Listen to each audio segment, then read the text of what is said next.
Hi friends, welcome back to our YouTube channel. ಇವತ್ತು ನಾನು ಮಾಡ್ತಿರೋ ರೆಸಿಪಿ ಏನಂದರೆ ಗುಲಾಬ್ ಜಾಮೂನ್. ನಿಮಗೂ ಗುಲಾಬ್ ಜಾಮೂನ್ ಹೇಗೆ ಮಾಡೋದು ಅಂತ ತೋರಿಸ್ಕೊಡ್ತೀನಿ ಬನ್ನಿ. ಅದಕ್ಕೆ ಬೇಕಾಗಿರೋದು ಗುಲಾಬ್ ಜಾಮೂನ್ ಪೌಡರ್ MTR ತೊಗೊಂಡಿದ್ದೀನಿ. MTR ಪೌಡರ್ನ ಸ್ವಲ್ಪನೇ ಹಾಲಾಗ್ತಾ ಏನು ಲಮ್ಸ್ ಇಲ್ದಂಗೆ ಮಿಕ್ಸ್ ಮಾಡ್ತಾ ಹೋಗಬೇಕು.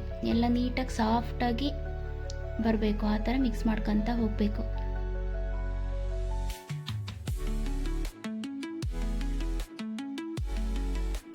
ಈ ಥರ ಸಾಫ್ಟಾಗಿ ಕಲಿಸ್ಕೊಂಡ್ಬಿಟ್ಟು ಒಂದು 10 ಮಿನಿಟ್ಸ್ ಬೌಲ್ಗೆ ಎತ್ತಿಡ್ಕೊತಾ ಇದ್ದೀನಿ. ಈ ಕಡೆ ಪಾಕ ರೆಡಿ ಮಾಡ್ಕೊಳೋದಕ್ಕೆ ಒಂದು ಪಾತ್ರೆಗೆ 1 ಕಪ್ ಶುಗರ್ ಹಾಕ್ಕೊತಾ ಇದ್ದೀನಿ. 2 ಕಪ್ಸ್ ನೀರು ಹಾಕೋತಾ ಇದ್ದೀನಿ. ಅದೇ ಕ್ವಾಂಟಿಟಿಯಲ್ಲಿ 2 ಕಪ್ಸ್ ನೀರು ಹಾಕ್ಕೊಬೇಕು.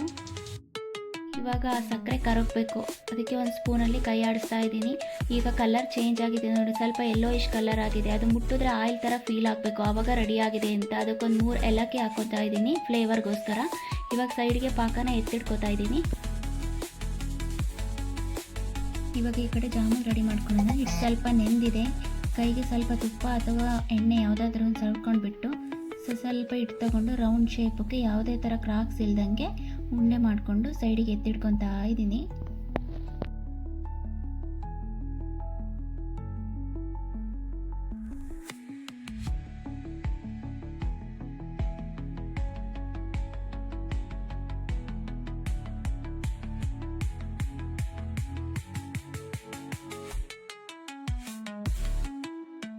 ಎಲ್ಲ ರೌಂಡ್ ಶೇಪ್ ಮಾಡಿಟ್ಕೊಂಡಿದ್ದೀನಿ. ಇವಾಗ ಕಡಾಯಿಗೆ ಎಣ್ಣೆ ಹಾಕೋತಾ ಇದ್ದೀನಿ. ಇವಾಗ ಎಣ್ಣೆ ಕಾದಿದೆ, ಒಂದೊಂದೇ ಜಾಮೂನ್ನ ಎಣ್ಣೆ ಒಳಗೆ ಹಾಕೋತಾ ಇದ್ದೀನಿ. ಲೋ ಫ್ಲೇಮಲ್ಲೇ ಬೇಯಿಸ್ಕೋಬೇಕು. ಅದು ಬ್ರೌನಿಷ್ ಕಲರ್ ಆಗೋ ತನಕನೂ ಬೇಯಿಸ್ಕೊತ ಹೋಗಬೇಕು. ಇವಾಗ ಬ್ರೌನಿಷ್ ಕಲರ್ ಆಗಿದೆ. ಒಂದು ಪ್ಲೇಟ್ಗೆ ಎಲ್ಲದನ್ನೂ ಎತ್ತಿಟ್ಕೊತಾ ಇದ್ದೀನಿ.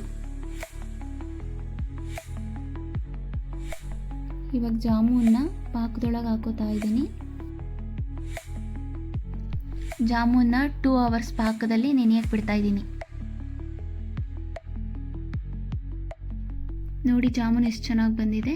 Thank you for watching.